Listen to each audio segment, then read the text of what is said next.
Market లో invest చేసి మీ డబ్బులు డబుల్ చేసుకోవాలనుకుంటున్నారా? సుందరరామిరెడ్డి గారి సెమినార్ కి అటెండ్ అవ్వండి.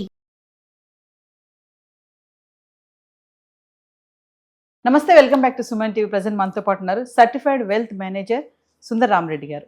నమస్తే సార్. నమస్తే అండి. సార్, చాలా మంది తెలియని విషయం ఏంటంటే, చాలా మందికి లోన్ల విషయంలో నెలవారీ శాలరీకి, మంత్లీ శాలరీకి ఎంతెంత శాలరీ ఉంటే ఎంత లోన్ వస్తుంది. చాలా మంది అంటే ఈఎంఐ చూసి లోన్ తీసుకుంటారు, ఆ తర్వాత ఎంత కట్టాలో వాళ్ళకి తెలియదు. ఒక్కసారి అంటే ఎంత శాలరీకి ఎంత లోన్ వస్తుంది అంటే, లైక్ ఇప్పుడు 30 లక్షల లోన్ కావాలంటే, 50 లక్షల లోన్ కావాలంటే, 75 లక్షలు, 1 కోటి రూపాయలు లోన్ కావాలంటే ఎంత శాలరీ ఉండాలి, ఆ ప్రాసెస్ ఎలా ఉండాలి? బేసికల్గా మీకు ఏదైనా లోన్స్ కావాలంటే వాళ్ళు చూసేది పేయింగ్ కెపాసిటీ అండి. మీకు ఎంత ఫిక్స్డ్ అసెట్స్ ఉన్నాయని చూడరు, ఎర్నింగ్ ఎంత ఉందని చూస్తారు. అంటే మీ టోటల్ ఇన్కమ్ ఎంత వస్తుందో చూస్తారు. కాబట్టి ఫామ్ 16 కానీ లేకపోతే మీరు ఐటీఆర్ చేసిన ఫైలింగ్స్ కానీ అడుగుతారు. Minimum last 3 years paying capacity ఎంత ఉందో తెలుసుకోవడం కోసం. రెండోది అది ఏజ్ని బట్టి, మీరు ఏజ్ 50లో ఉన్నారనుకోండి, మీకు రిటైర్మెంట్ 10 years ఉంది కాబట్టి లోన్ తక్కువ ఇస్తారు. అదే ఎంగేజ్లో అనుకోండి, ఎక్కువ టైం ఉంది కాబట్టి నీకు లోన్ ఎక్కువ ఇస్తారు. రెండోది మీ రిక్వైర్మెంట్, పేయింగ్ కెపాసిటీ ఎలా ఉందని అది ఎలా చేస్తే అలా ఇస్తారు. అలాగే ఫ్యామిలీ డిపెండెన్స్ ఎంతమంది ఉన్నారు, కోఅబ్లయన్స్లు వర్క్ చేస్తారా లేదా, ఇలాంటి మల్టిపుల్ ఫ్యాక్టర్స్ చూస్తారన్నమాట. ఏ లొకేషన్ ఇవన్నీ కూడా చూస్తారు. జనరల్గా ఒక 20 years లోన్ అనుకుందాం, ఎగ్జామ్ 20 years పీరియడ్ అనుకుందాం, 7.5% అలా వడ్డీ అనుకున్నాం అనుకోండి. మీరు ఒక 30 lakhs లోన్ కావాలి అనుకుంటే, ఓకే, మీరు మీ శాలరీ 40,000 to 50,000 ఉండాలి. ఓకే, 30 lakhs కావాలంటే, 30 lakh లోన్ కావాలంటే అప్పుడు మీరు ఈఎంఐ 24,000 కట్టాల్సి ఉంటుంది. 24,000 ఫర్ మంత్ చొప్పున 20 years కట్టాలి.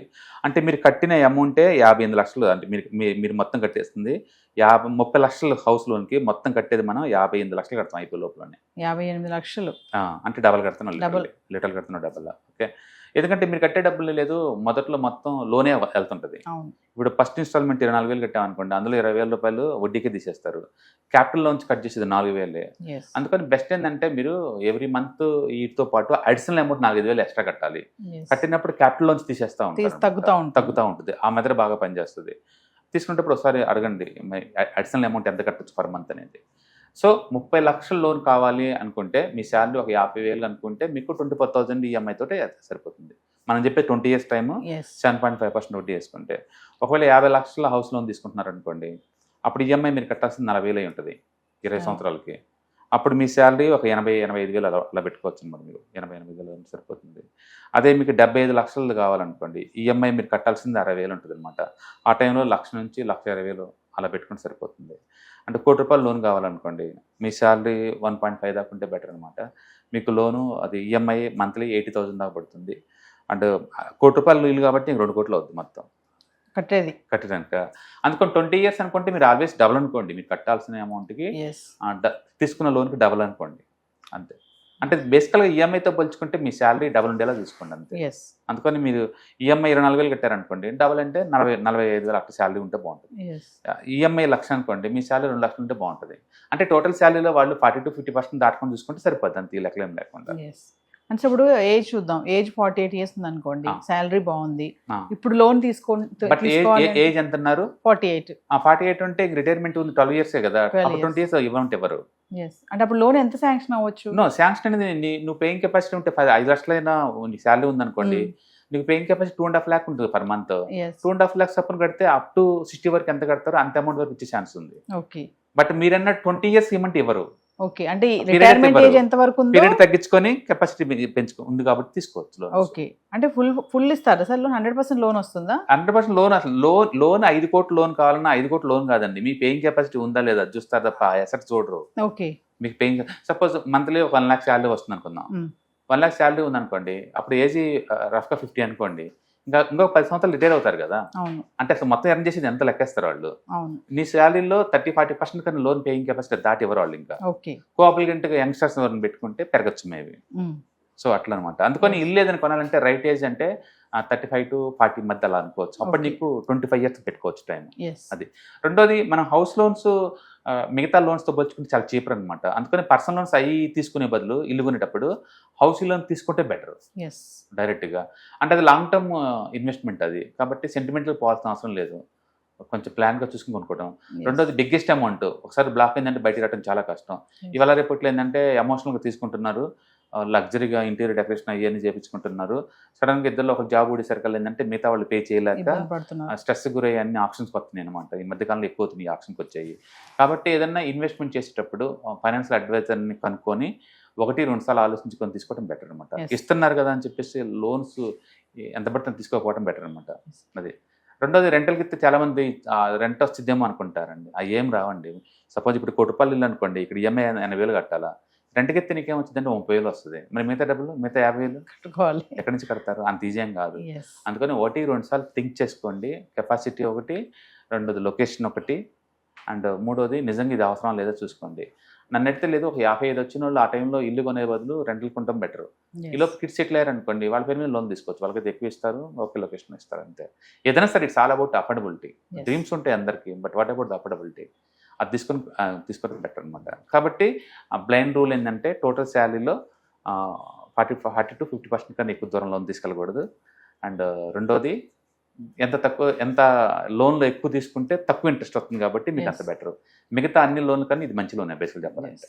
ఒకసారి ఇప్పుడు జనరేషన్ సార్, లైక్ ఇప్పుడు 28-29లో జాబ్ వచ్చేసింది అనుకోండి, ఆ. వాళ్ళు అప్పటి నుంచే హోమ్ లోన్ పెట్టుకుని ఇల్లు తీసుకోవచ్చా అంటే వాళ్ళకి మంచి సజెషన్ ఒకటి చెప్పండి, 25 ఏజ్లో వాళ్ళకి ఎంతన్నారు ఏజ్? 25-30. 25 to 30 మధ్యలో జాబ్ వచ్చేసింది. 25 అనుకుందాం, జాబ్ వచ్చింది అనుకుందాం. జాబ్ ఎక్కడ? హైదరాబాద్లో ఉండొచ్చు, బెంగళూరు ఉండొచ్చు, ముంబైలో ఉండొచ్చు, అబ్రాడ్లో H1 నుంచి వెళ్ళిపోవచ్చు. 25 ఇళ్ళకి ఏం అవసరం అండి వాళ్ళకి? సపోజ్ ఫ్యామిలీ కోసం నేను తీసుకోవాలనుకుంటున్నాను. అంటుంది ఏంటంటే, ఒక మ్యారేజ్ అయిపోయింది, కిడ్స్ వచ్చారు, అప్పుడు నీ ఇంత ముందులా తిరగలేవు, నువ్వు ఒక ప్లేస్ స్టిక్ అవ్వాలి. స్టిక్ అవ్వాలి. అప్పుడు నీకు కంఫర్ట్ అనిపించింది, ఏదో ఒక లొకేషన్, అది బెంగళూరు, హైదరాబాద్, ఏదో ప్లేస్, Yes. అప్పుడు ఎత్తుకోవటం బెటర్. అందుకని ఐడియల్ టైం అనుకుంటే 35-40, అది దట్ ఈస్ బెస్ట్. 35 ఆ టైం ఓకే. ఐడియల్గా. లేదు ఎక్స్ట్రా ఇన్కమ్ ఉందంటే మనం నిన్న కొనుక్కోవచ్చు. చాలా మంది 25లో ఒక ఇల్లు కొంటారు, 30లో ఒక ఇల్లు కొంటారు, 45లో ఒక ఇల్లు కొంటారు, అన్నింటిని రెంట్కి ఇస్తూ ఉంటారు. That is different story. But financial struggle అవుతున్నప్పుడు మాత్రం ఇల్లు లాస్ట్ ఆప్షన్ అని చెప్తాను, ముందు ఆప్షన్ అని చెప్పను. ముందు ఆప్షన్ ఎప్పుడు అంటే, మీకు ఆల్రెడీ ఒక 1 crore ఉంది, ప్యాసివ్ ఇన్కమ్ జనరేట్ అవుతుంది, ఇప్పుడు నెక్స్ట్ ఒక ఇల్లు కొనుక్కోవడం బెటర్ నీకు, ఎందుకంటే ప్యాసివ్ ఇన్కమ్ వస్తుంది కదా, ఐడియల్ టైం కొనుక్కోవడం better. Yes. But passive income లేకుండా ఇల్లు కొనటం అవసరం అంటే అది నిజంగా రిస్కే. Yes. అది నిజంగా రిస్కే. అంటే ఇల్లు కొంటే బ్యాడ్ అసెట్ కాదు, but passive income first generate చేయండి, ఎందుకంటే క్యాష్ ఫ్లో వస్తుంది కదా. ఎండ్ ఆఫ్ ది నేను వర్క్ చేయకుండా నెలకు శాలరీ వచ్చి నా బ్యాంక్ అకౌంట్లో పెడుతుంటే ఆ తృప్తే వేరు. నేను అద్దెంట్లో ఉంటున్నా, సొంత ఇంట్లో ఉంటున్నా, సెకండరీ స్టోరీ అది. Yes. బట్ వర్క్ చేయకుండా 1వ తారీఖుల్లో ఒక శాలరీ లాగా వచ్చి పడుతుంది అలా. ఎగ్జాంపుల్, నేను ₹1 నీకు రూపాయి వడ్డీకి ఇచ్చాను అనుకోండి, 1వ తారీఖుల్లో 1 lakh వచ్చి పడతాయి కదా. నేను అద్దెంట్లో ఉంటే నాకెందుకు, సొంత ఇంట్లో ఉంటే నాకెందుకు? పోనీ నువ్వు ఎగ్గొడతావు, నాకు డౌట్ వచ్చింది అనుకోండి, బ్యాంకులో వేసుకుంటాను, మంత్లీ 60,000 వచ్చి పడతాయి కదా నా బ్యాంక్ అకౌంట్లో, పీస్ ఆఫ్ మైండ్ దొరికింది కదా సర్వే అవ్వడానికి. అందుకని ప్యాసివ్ ఇన్కమ్, క్యాష్ ఫ్లో ఉన్న అసెట్స్ క్రియేట్ చేయండి ఫస్ట్, ఆ తర్వాత తీసుకోండి. ఇల్లు డెఫినెట్గా ఉండాలి, దాన్ని వద్దని ఎవరు అనరు, కంపల్సరీగా ఉండాలి. బట్ అదే టైంలో క్యాష్ ఫ్లో చూసుకోండి, ఎందుకంటే Yes. పెద్ద అమౌంట్ బ్లాక్ అవ్వకుండా చూసుకోండి. అండ్ హౌస్లో ఎప్పుడైనా వండర్ఫుల్ అసెట్, ఎందుకంటే ఇండియాలో యావరేజ్ మీద ఒక 4 to 5% పెరుగుతూనే ఉంటాయి land rates by Yes. Default. Rental ఇల్లు ఒక 2 to 3% దాకా వస్తుంటుంది. రెండు కంబైన్ చేస్తే నీకు 7% గిట్టుబాటు అవుతుంది, బ్యాంకులో వేసినట్టు ఉంటుంది కదా. Yes. కాబట్టి బ్యాంకులో వేసి దాచుకున్నా అది ఇల్లు కొన్నా ఒకటే, కాకపోతే పెద్ద అమౌంట్ బ్లాక్ అవుద్ది ఒకే ప్లేస్లో, అది ప్రాబ్లం అవుద్ది. రెండోది, ఎప్పుడు ఊరి చివరే ఉంటాను ట్రై చేయండి, ల్యాండ్ అప్రిషియేషన్ స్పీడప్ అవుద్ది. Yeah. సిటీలో కన్నా కూడా Outskirts లో. అవుట్స్కట్స్ ఎప్పుడు అప్రిషియేషన్ ఫాస్ట్గా ఉంటుంది, చాలా ఫాస్ట్గా అవుతుంది అనమాట. Yes. రెండోది, లిక్విడిటీ కొంచెం ఉండాలి, అంటే జాబ్ అవైలబిలిటీ ఉన్న ఏరియాలో బాగుంటుంది అనమాట, జాబ్స్ ఉన్న ఏరియాలో బాగుంటుంది, జాబ్ లేకపోతే స్టక్ అయిపోతాం అంతా. Yes. అందుకని ఫస్ట్ ప్యాసివ్ అసెట్స్ క్రియేట్ చేయండి, క్యాష్లో ఉండేలా చూసుకోండి, తర్వాత మంచి హౌస్ కొనుక్కోండి, ఈఎంఐలో కొనుక్కోండి, ఈ డబ్బులు అటు వచ్చేలా చూసుకోండి, Yes. మనం స్ట్రెస్కి గురవ్వం అనమాట. Yes. That is good thing. Thank you. హాయ్, 1 day క్లాస్ రూమ్ ఎన్విరాన్మెంట్లో ఆఫ్లైన్ వెబినార్ జరగబోతుంది. అండ్ ఇంట్రెస్ట్ ఉన్న పార్టిసిపెంట్స్ ఈ కింద స్క్రోల్ అవుతున్న నెంబర్కి రింగ్ చేసుకొని సీట్ బుక్ చేసుకోండి. దీంట్లో ETFs, index funds and mutual funds మీద completely and hand holding experience మీకు ప్రొవైడ్ చేయబడుతుంది. దీని ద్వారా ఏంటంటే మనం అసెట్స్ని స్టాక్ మార్కెట్లో ఎలా మేనేజ్ చేసుకోవాలి, ఎలా గ్రో చేసుకోవాలి, ఎలా ప్రొడక్ట్ చేసుకోవాలో అంటే ప్రాక్టికల్గా నేర్చుకుంటారు. కాబట్టి ఇంట్రెస్ట్ ఉన్న పార్టిసిపెంట్స్ కింద స్క్రోల్ అవుతున్న నెంబర్కి పింగ్ చేసి సీటు రిజర్వ్ చేసుకోండి. Thank you.